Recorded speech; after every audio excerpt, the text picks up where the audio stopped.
So if you're a fan of gospel chords, you're gonna like this.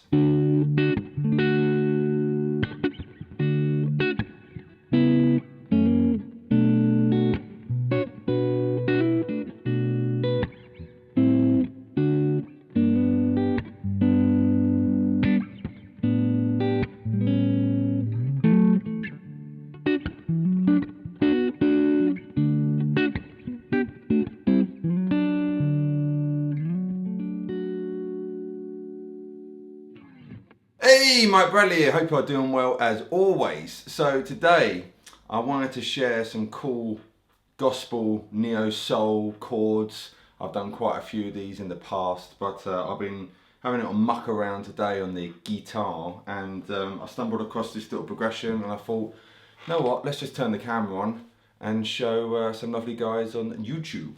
So basically it's in the key of D.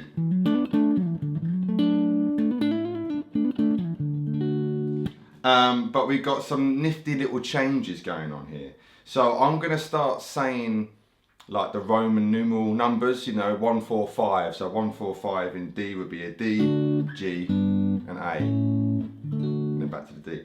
So what we're going to do, we're going to do a D major chord. Then we're doing a seventh, which would be a C sharp minor 7 flat 5, I guess we can call it. And then we're going to go to an F sharp 7, and then we're going to go to a B minor. So the F sharp would be the third, but we're using it as a secondary dominant. So some big kind of chords and names being said here, because really in the key of D, this F sharp here, which is I guess 1, 2, the third note in the scale, would be a minor chord, but we're going to make it into a dominant 7, and then we're going to go to the 6, which is the B minor. So we've got a 1 diminished, well, minor 7 flat 5 diminished 7th, dominant 3rd, and then a 6th B minor. But we're going to make it a bit nifty and make it a B minor 7. Okay, so we've got D major, C sharp minor 7 flat 5, F sharp 7, B minor 7. Now when I'm on this B minor 7, we don't have to stay just on that voicing of B minor 7. So here is another way of playing a B minor 7, but we're going to throw in this C sharp on there, so we get that. So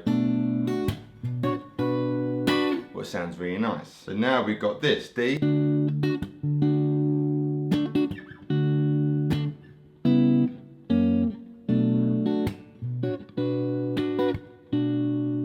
And then we're going to go to the 5 chord, which would be an A major, but we're going to make that an A minor now. And then go to a D, and then go to a G major,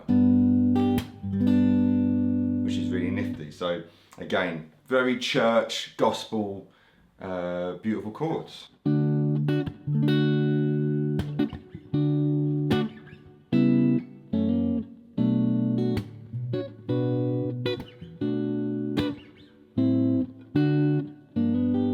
Now you might notice when I did that F sharp dominant 7, I'm kind of, if you think of it like that, playing the chord, and I'm hammering on my second finger to kind of get to it, but I'm kind of barring it on the top 4 strings on the 2nd fret, thumb on the 2nd, and getting it that way. Same thing when I go to the G major, it gives it a little bit of a bluesy kind of sound happening. So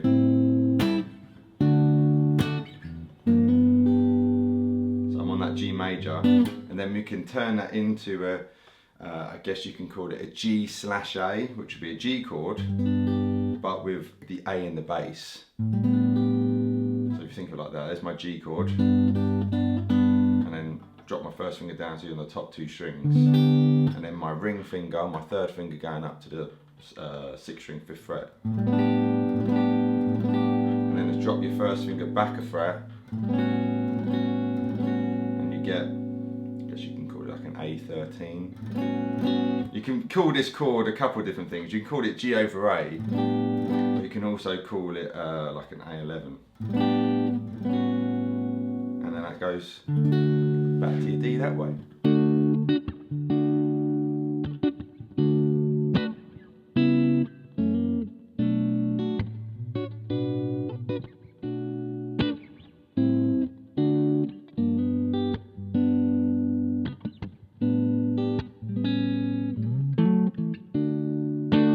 And you can just have fun with it. It's all in the key of D, so you can put a little loop down and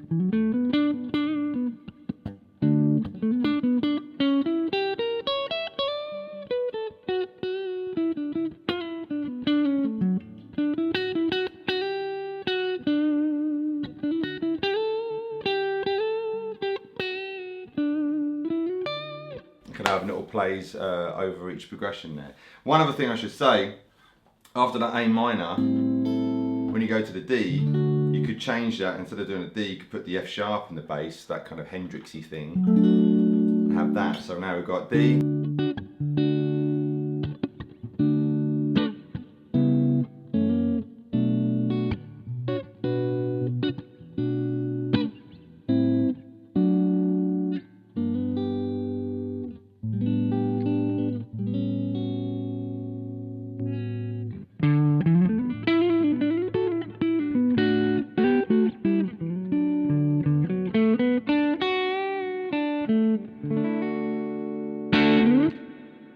There you go, nice quick, or hopefully quick lesson there. Hopefully some of this makes sense. Like I say, this isn't beginner stuff, it's certainly a little bit advanced, you know.